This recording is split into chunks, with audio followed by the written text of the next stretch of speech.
Welcome. These will be my thoughts on The Walking Dead Season 5, Episode 12, Episode 12, called Remember. The episode is rated TVMA, so will this video be. There will be spoilers for the episode and all the ones leading up to it, all of which I love. Not spoiling any episode that came out after this first aired. Wouldn't be able to, haven't watched any. Yeah, I thought they got a lot out of the device that Deanna records the what's the word? I actually have no idea what exactly to call that. Audition? Wasn't that what he called? Or I guess was the audition. Whatever. The videotaped audition. Let's go with that. The way that it would every so often over the course of the episode, we would see some of someone's video audition. I thought they got a lot out of that. It's one of those things. Some would say, "Oh, well, you got to have them chronologically. You got to have them all in a chunk." And we would lose a lot if that were the case. I think they're continuing to do a really solid job of what exactly Alexandra is going to end up meaning to Rick and his survivors. Because, by the end of this one, for sure, I don't think that they're trying to hurt Rick and his survivors. But they definitely, there are some, it's the kind of thing, if this was not a, post-apocalyptic dystopian hellscape, I'm talking about the show, not Trump's second term. Yeah, we'd be like, this looks like a nice place for Rick and so at least some of the others to live, but considering that there are zombies out there and we see, I'm still learning the names. It wasn't Aiden, that was the other guy. Deanna's son. We see he's taking way too big risks. They kill some of our people. It's an emotional, not tactical decision. Yeah, by the end of it, I feel confident they're not gonna purposefully harm Rick and his survivors. But yeah, whether or not they're gonna be okay, I don't know. So that's a very fun new dynamic for the show. I genuinely am not sure.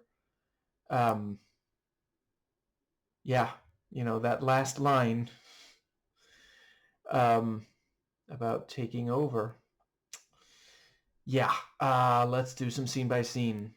So, I really appreciated that we're not immediately inside Alexandria. We do still, the last episode ended with closing the gate. And I gotta mention, I don't know how I missed mentioning it, but obviously, yes, I fucking loved the shooting a walker, I think it was in the mouth, certainly in the head, with a flare, and watching that just take effect. That was fucking awesome. Yeah, I think the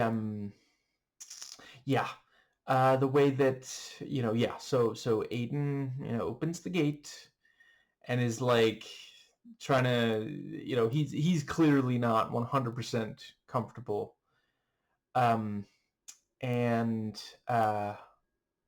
Eric looks like he's gonna get help Not in the Thor Ragnarok way, the actual,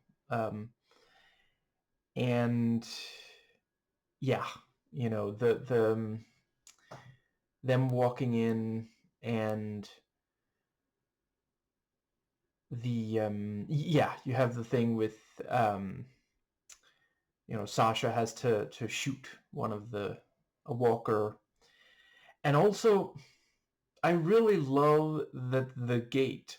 This is not the first gate we've seen on this show. And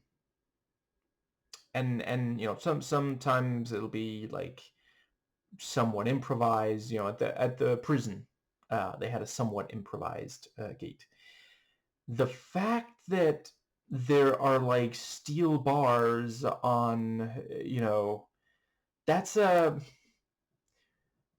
mean, it is a gated community, I guess, but yeah, you know, because they did leave behind one prison, not by choice. They would have been fine to stay at that prison. Is this that kind of prison? Is this the kind of prison they can get used to, or is it just, the kind of prison you don't want to spend time in? The kind that they are now deporting innocent people to, because they happen to not be born in America, and some of them were, you know, fuck, I seriously. Yeah, because I really appreciated the way that throughout the episode they're sprinkling in these little things that you could interpret in multiple ways. The gate, like it's, yeah, I guess I've pretty much said everything about the gate. I guess, yeah, the fact that, we see it close behind them. And on the one hand, it's like, good thinking. Don't leave the gate open too long. Walkers might come in. And on the other hand, they haven't decided yet if they're gonna stay. Are they being forced to stay? Or are they being locked in? And I forget exactly who, but one of the, an Alexandrian points out, if you're gonna stay, you gotta hand over your weapons. Yeah. See, you wouldn't have any way of knowing this, but the last time they were asked to, hand over their weapons, the people there turned out to be cannibals. So that's, and it's again like, okay, so is this Termites 2.0, or are they just being like cautious? And like, in real life, I very much favor gun control. I think it's like, ideally no one should need a gun. And I think it's interesting that a lot of Republicans, they're in favor of the Second Amendment right until someone they don't like gets a gun. There's that whole thing about, I'm actually not sure if they're still having that conversation. I haven't heard anything about it for some days now, but there was some chatter on the right wing, like, commentators talking about, maybe we should take trans people's guns away because look, we found, like, was it 5 trans people, who had, been like dangerous, and they had to, for at least one of them, it was like years and years ago. Meanwhile, like, white male cishet conservative,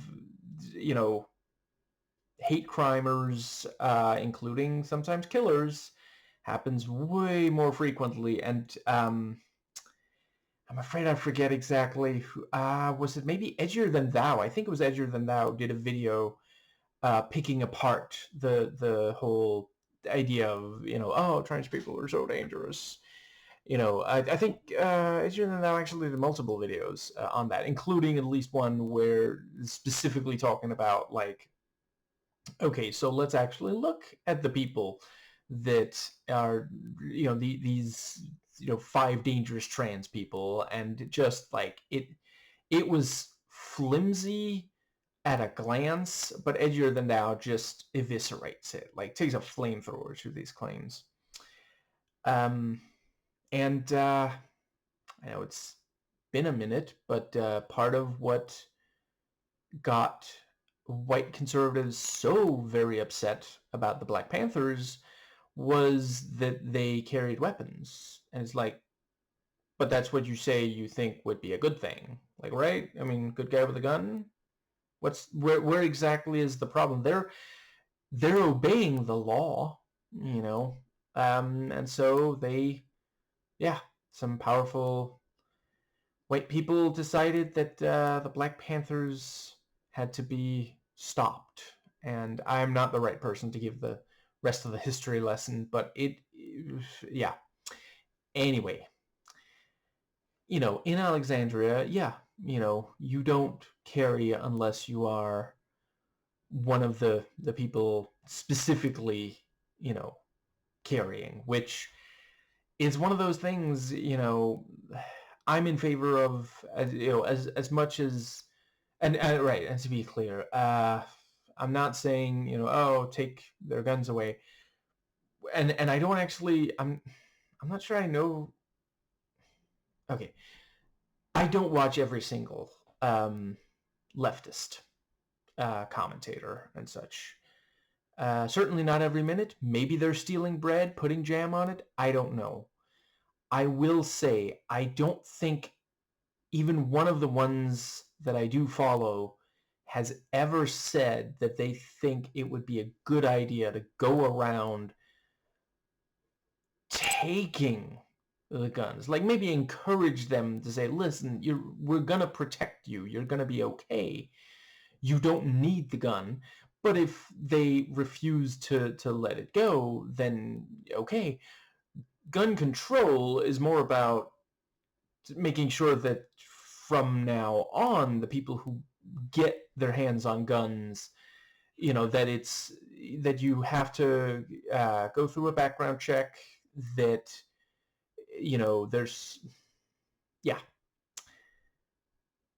there's certain predictors of gun violence that are very effective in helping, if implemented.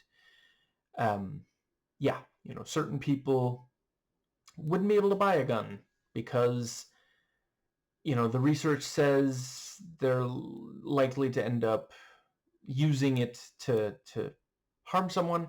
And again, if there is sufficient safety, then they wouldn't need the guns anyway. And more guns do not make an area more safe. And I could go on forever, so I'm just going to leave it there. But yes.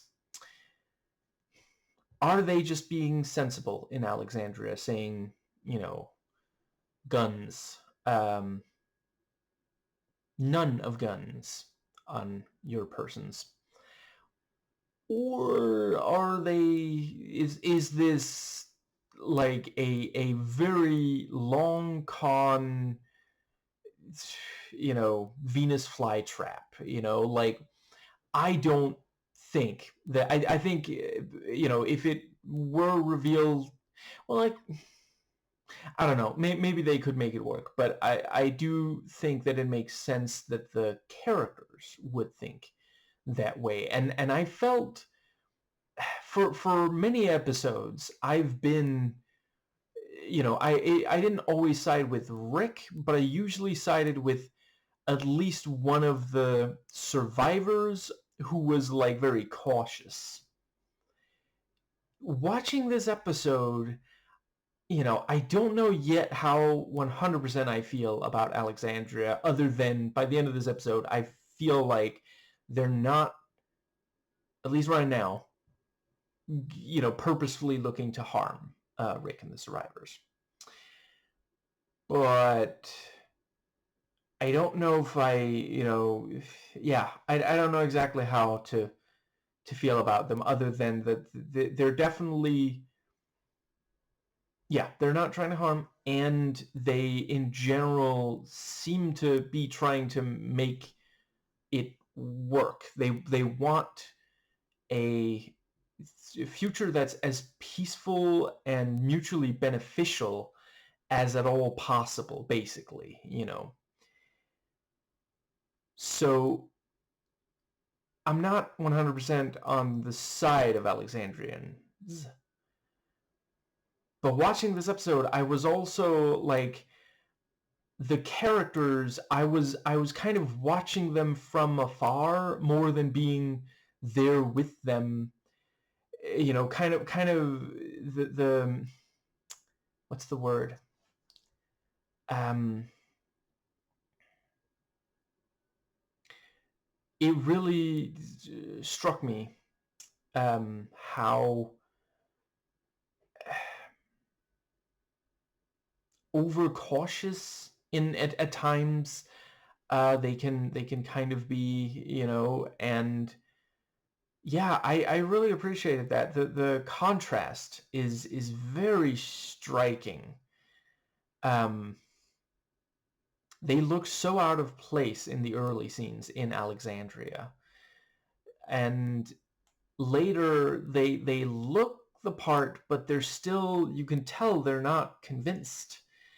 And yeah, like, that was genuinely really compelling. I quite appreciated that. Now, I think that does... Yeah, so before they've decided to stay, Rick goes to talk to Deanna, and we see the setup for the camera. And yeah, really, really excellent conversation. Just the things like she asks, what did you do before all this?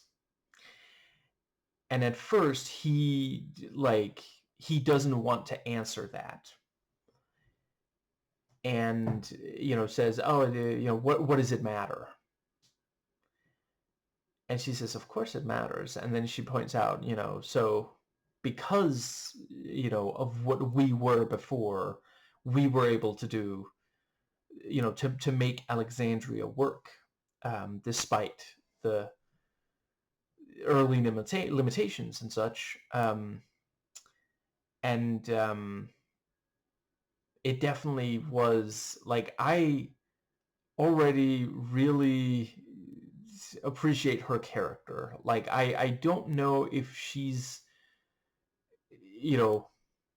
exactly gonna be, what's the word? I don't know if she's gonna remain siding with Rick, or if she might end up an antagonist, but she's definitely like, it feels very true to life that a politician would become the leader there, and then be very careful with who they're letting in, which, again, on the one hand, very sensible. We've seen quite a few people that should not be trusted on the show. But on the other, she even says, everybody, we're going to find jobs for all of you. We're going to... So, and she does that, she comes out and says, we need your help. We need your help. And that, again, is like, yeah.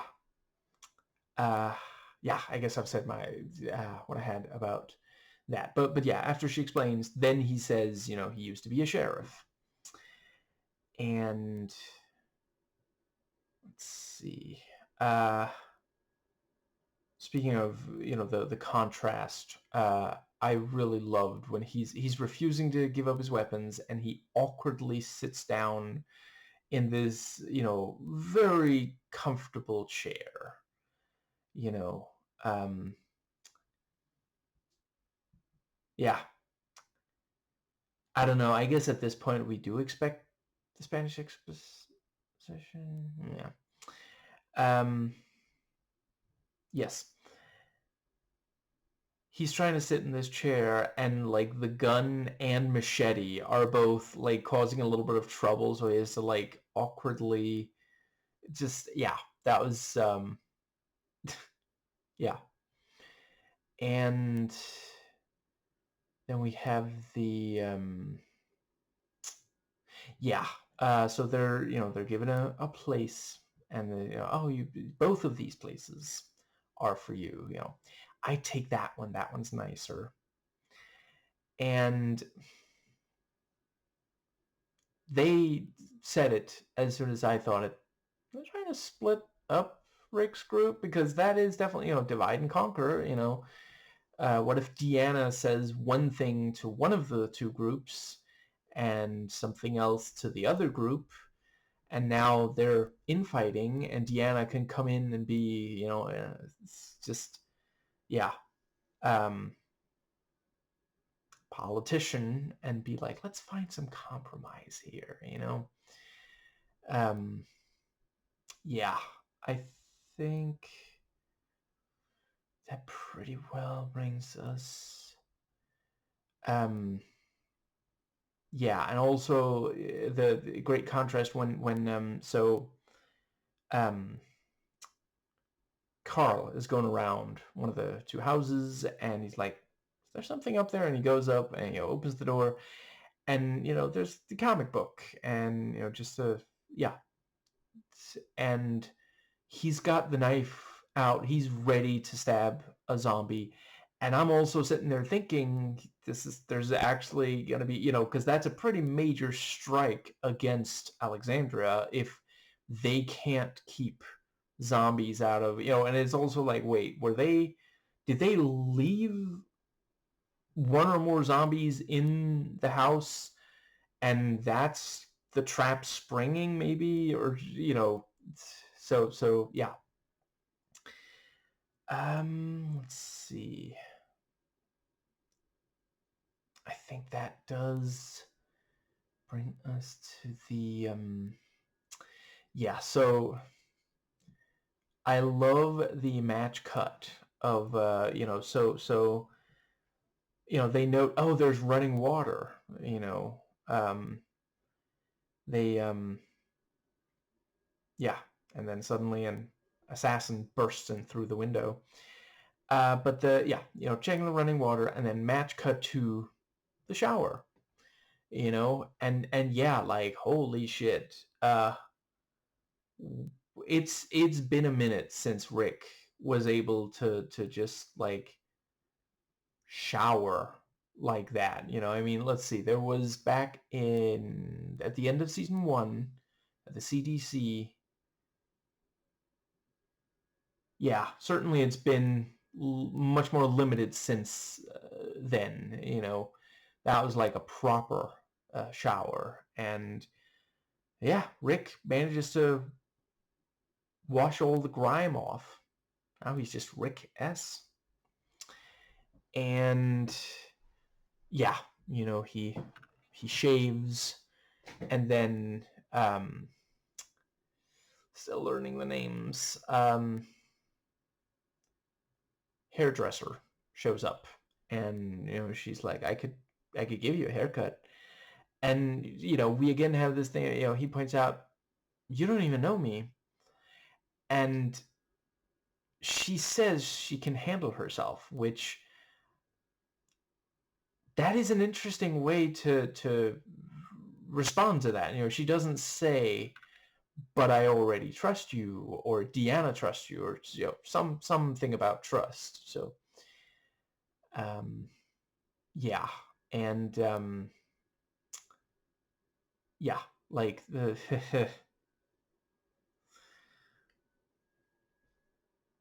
he's literally being groomed. You know, I mean,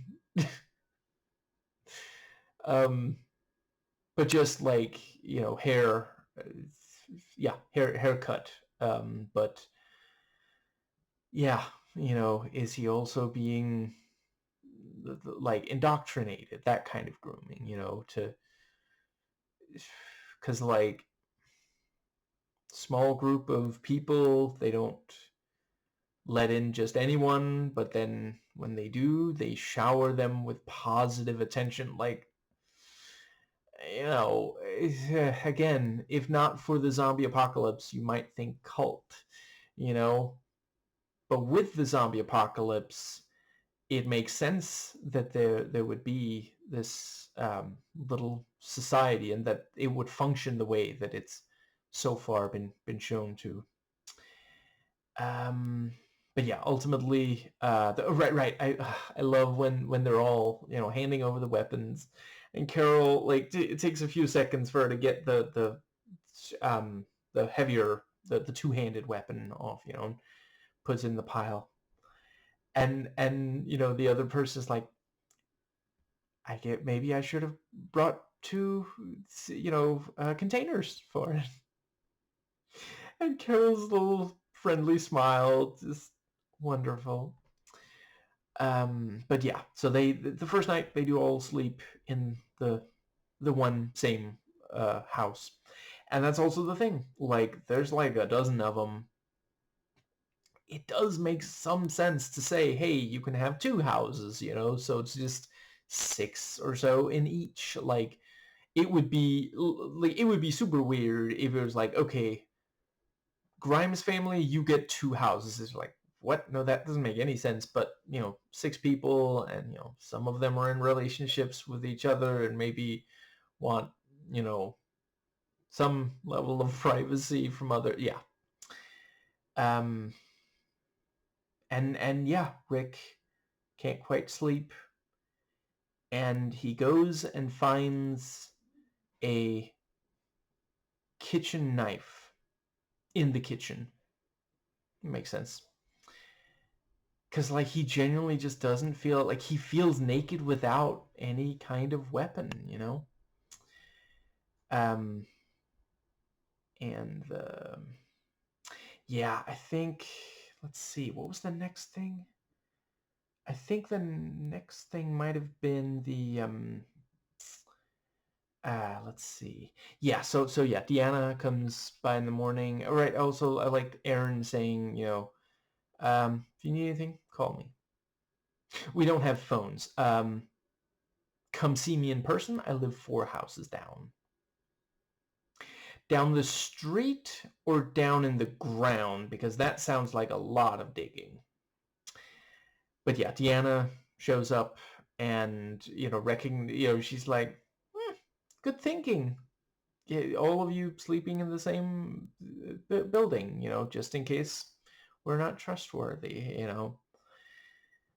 I think I see where Aaron got the thing about smiling and still being friendly after being punched in the face and tied up. Jesus. Um, but yeah, you know, she points out, look at the, you know, you shaved. I can hardly recognize you. I know what she means. I was starting to forget if he had a jaw or not.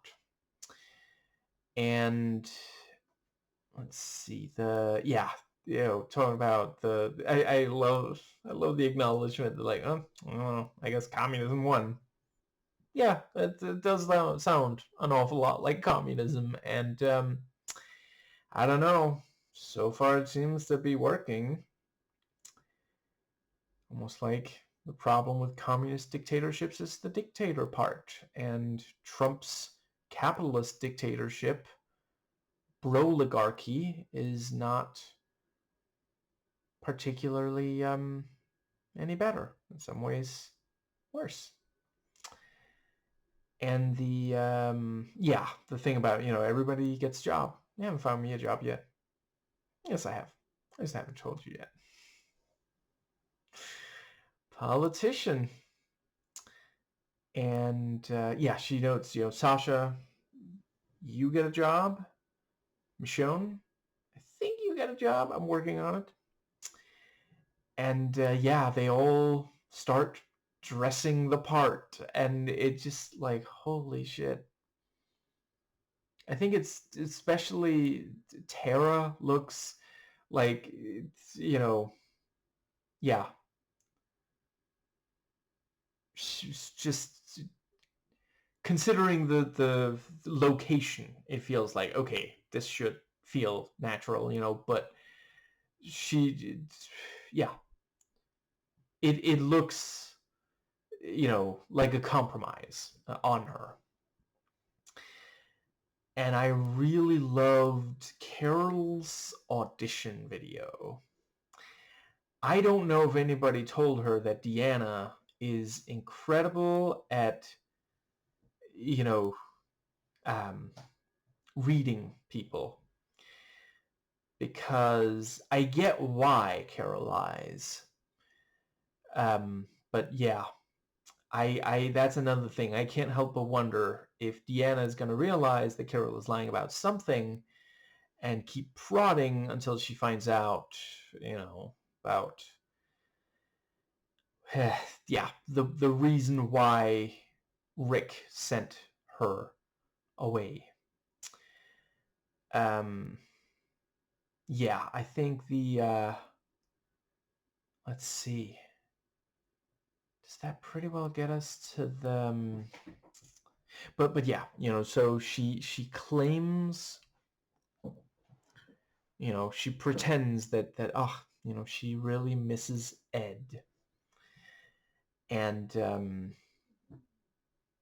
yeah, when she, I love it. So she walks past Daryl and is like, have you taken a shower yet? And he's like, mm-hmm.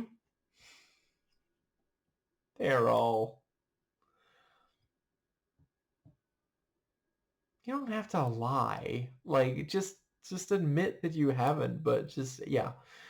Um, it's very him. And she says, you should take a shower. We should keep up appearances. And that's an interesting way to, she doesn't say, this is our home now. We should live the way they do. No, she says we should trick them into thinking that we're, you know, uh, that they and we are alike in that way. Right. I also really loved Deanna basically talking to Rick, basically describing found family. And yeah, Daryl says something like, "You look ridiculous," and she's like, "Take a shower. I'll wash the vest." And he's like, "Haven't kept up appearances before. I'm not going to start now." And she walks with the one of my favorite lines of the show so far, probably my favorite of this episode. "Take a shower or I'll hose you down in your sleep." Now there's an image. And there's a lot of characters. If they said that, I'd be like, yeah, okay. I think she might actually fucking do it. Like, just, yeah. Yeah. And it is clever, she is going to go cook for the people who can't or don't have time or that sort of thing. And I think that pretty well gets us to the, yeah, I appreciated the talk about, I have a son Carl's age, maybe, I could introduce them. And, Rick, that's one of the few things where he's immediately like, yes, thank you. And yeah, the bit where he, yeah, Carl and Judith went ahead, and suddenly he can't see them, and he runs, and he's got the, he's ready to attack. He accidentally knocks over the sculpture, which I really love the thing. I'm sorry, I knocked down whatever the fuck I ran into. Oh, it's a sculpture. It's an owl. All it needs is the eyes. And him being like, right, yes, that would have been My first guess, you're right. All it's missing is eyes. I see it. I 100% see. Just yeah. Um, and then we have yeah. She says, I think I know where Carl and Judith are, and we have they had kids and grandkids. There hasn't been a baby around here for a while. Judith is going to get a lot of attention, and then maybe now would be a good time for Carl to meet my son, and he goes there and is introduced to each of them and is like, oh, is this this comic book belong to one of you? I I kind of hope that I mean, yeah, I agree with Carl. I think she doesn't like him, at least right now. I hope they get to bond over comic books. Yeah, that's a truly thrilling experience. I've had the pleasure to be able to do that a couple of times in my life, and it's just yeah. Um, Now I think yeah, and they're like, oh, are we coming on too strong? And he said, no, no, no, we'll play video games. And I love and yeah, like it is this thing of like, are they coming on too strong? And later he says, no, no, no. What happened was he's worried they're gonna, he realizes that they're, he uses the term weak. Like it's essentially what he means is they're not really, they wouldn't be able to make it outside of Alexandria, and that bothers him. And it's one of those things like I found myself genuinely conflicted. By the way, this is another Greg Nicotero directed episode, and he again does an amazing job. I I want Alexandria to work out, but I'm worried that it won't, and it's gonna be hell for the people if they suddenly have to deal with walkers. So yeah, yeah, Carl is worried that they're going to end up weak if they stay. And I really love the thing with, his dad, or he has a pool table at his house, but his dad's kind of strict about it. And then the other kid's like, oh, don't worry about that. My dad's at work right now. Acknowledging, yeah, teenagers, they're not going to follow the rules if they can help it, if they think it might be fun to break them. So that's, yeah. I think that does, but yeah, I think maybe is the kids are part of why it doesn't feel like just like Alexandria is the home of the Stepford wives, husbands, kids, like, because if you get, you have to, it's a balancing act. And I think I guess I've already said, I think they do a really solid job with that balancing act. Now I think that does bring us to, yeah, so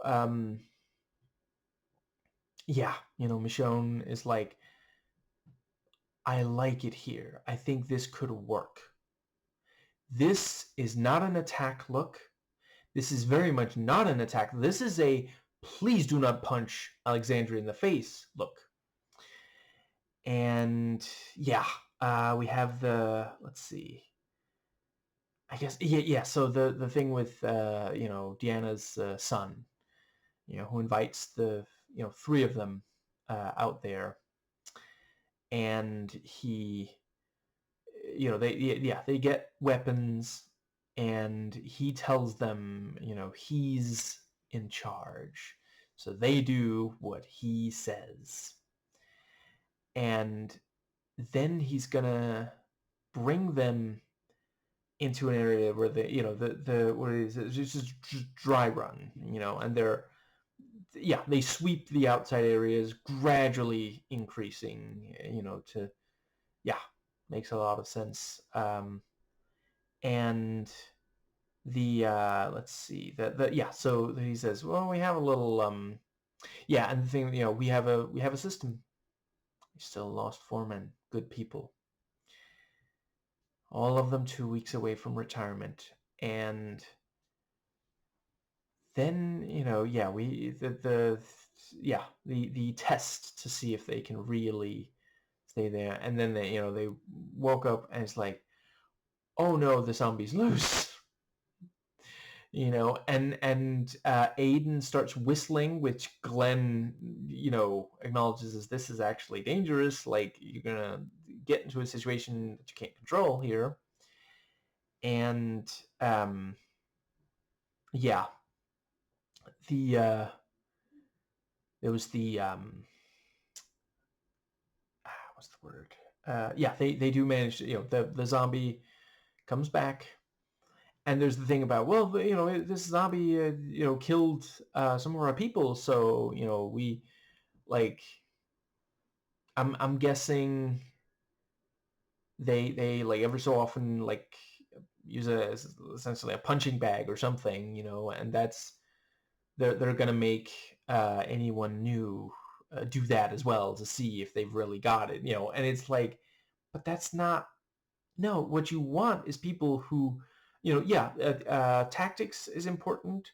You want ones that are able to kill, but like, you're not gonna get anything out of, like, you're just gonna draw in, like, people who like get off on causing violence. It's not a good test at all. Um, but yeah, and yeah, Deanna's son says, don't touch it. And it's like, don't touch it, motherfucker. What are you? Yeah. And yeah, Tara tries to, grab it from behind. And yeah, Love, she accidentally rips some of um, yeah, the walker's skin was removed because it caused offense. Positively medieval punishment. But I admire their enthusiasm. Any other Matt Rose subscribers in my audience? That's from his video on people purposefully taking things literally, I guess. Yeah, wonderful. In general, big fan of his. Yeah. Let's see. Yeah, obviously, eventually, there's a bit of struggle, but they end up, um, you know, yeah, destroying the brain. And his conclusion is, you guys are not ready for this. You don't follow orders. You're not. You can't you can't play with us. And Glenn is like, my conclusion was the exact opposite, and he starts walking off, and then it, like, Deanna's son, like, he's just on a power trip, like, he can't handle having someone, not go along with what he says. He admitted earlier, he's a douchebag, and it's one of those things. The fact that you pointed out yourself doesn't make it okay, though. There's so many assholes in the world who think, well, as long as I acknowledge that I'm an asshole, maybe I'm an asshole in a charming way, it's okay. And I really, Glenn's line was so cutting. Nobody's impressed by this.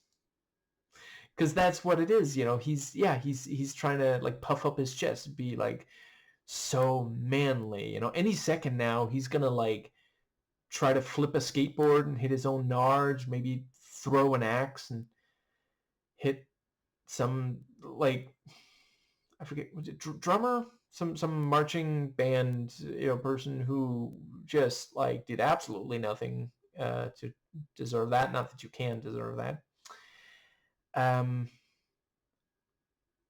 Yeah. he's going to make up for it by saying, we don't want any fat people in our military, because he's such a man, not at all insecure man-child. And yeah, Glenn continues walking away, and the other guy, like, takes a swing at Glenn, who ducks and knocks him on his ass.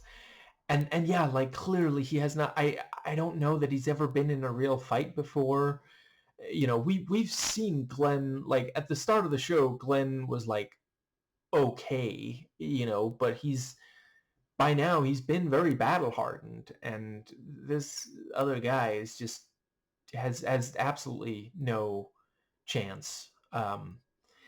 And Aiden goes to help, and Daryl knocks him down, and he's like got the crossbow, and yeah, Jesus.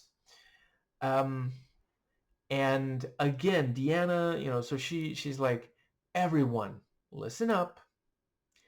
Rick and his group are now part of Alexandria. That means they are equal to us. And, she's going to have a talking to with her son and Aiden. She thanks Glenn for knocking her son on his ass, which,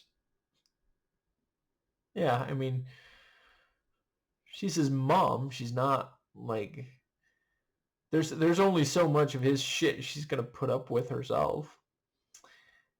But yeah, that again was an interesting, it's again this sort of thing of like decreasing the or de-escalating, I guess, the conflict by, I mean, she basically says Glenn and Daryl were in the right, which I think they were.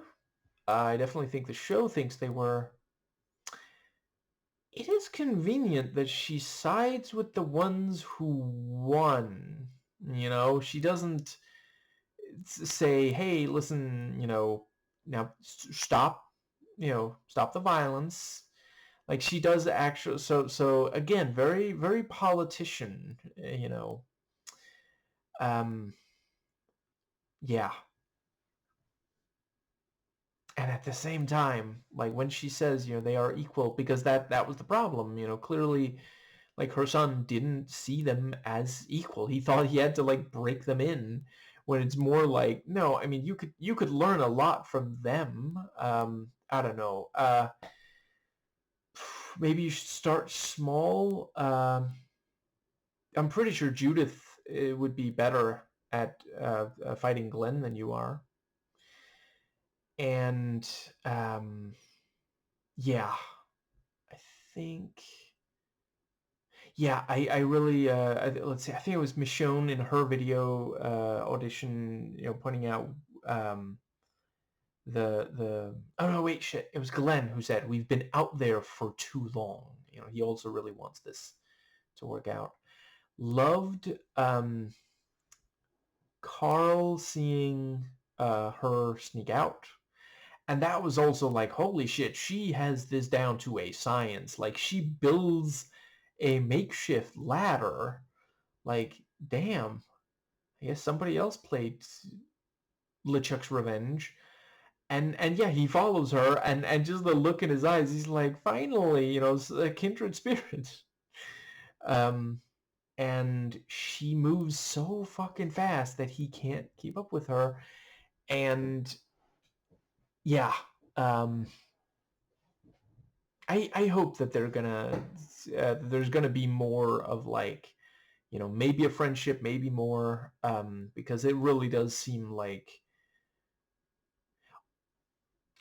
she didn't have very many lines in this episode, but when the other two guys are, like, talking about all the fun things they can do, she's quiet. And then they're like, oh, sorry, Carl, are we, overwhelming you? You don't have to say anything. It took her, 3 weeks to say anything. And she says, basically, chill out, like, calm down, stop that. Which is the kind of thing that Carl himself would have said if the roles were reversed, or wanted to, at least, so yeah. um and the let's see, right, I like the thing with, I trust them, then why are you awake too? I half wanted her to say, because you are, and I can't sleep when you're not calm, but yeah, I think that does bring us to the very end of the episode. Um, yeah, the idea of him being constable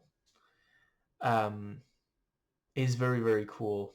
And it is this thing of like, is that Deanna's way of trying to make him feel like he has more in common with Alexandria than his own group? Is it a way of making him more pliable? Um, yeah, it's a yeah, and the I think that does cover everything. Let's see. I feel like um, if you haven't watched, Kyle Kulinski did an excellent video talking about the Shadow President. Deeply compelling. Um, I feel like there was at least one more video I really wanted to talk about. I guess I certainly wanted to. I don't think I've mentioned yet. Yeah, there was not a peace deal, but a ceasefire, and the IDF wasted no time in breaking it, and then putting out a statement saying, "Oh, look, Hamas, broke the ceasefire," and yeah, I worry it's going to be a while before there is any more serious like peace deal, but certainly we got to keep putting pressure on, so yeah, yeah. The ending of the episode, holy shit. I don't know. I wouldn't rule it out that he's actually going to end up, doing that, and that could be a very interesting, yeah. Um, so I'm really I can hardly wait to see um, what happens next. But yeah, Rick comes right out and says to his group of survivors, you know, nice little place you got here. Maybe we'll take it. And I'm thinking, well, shit, you better hope that they stop using that listening device to, monitor everything you say. Jesus.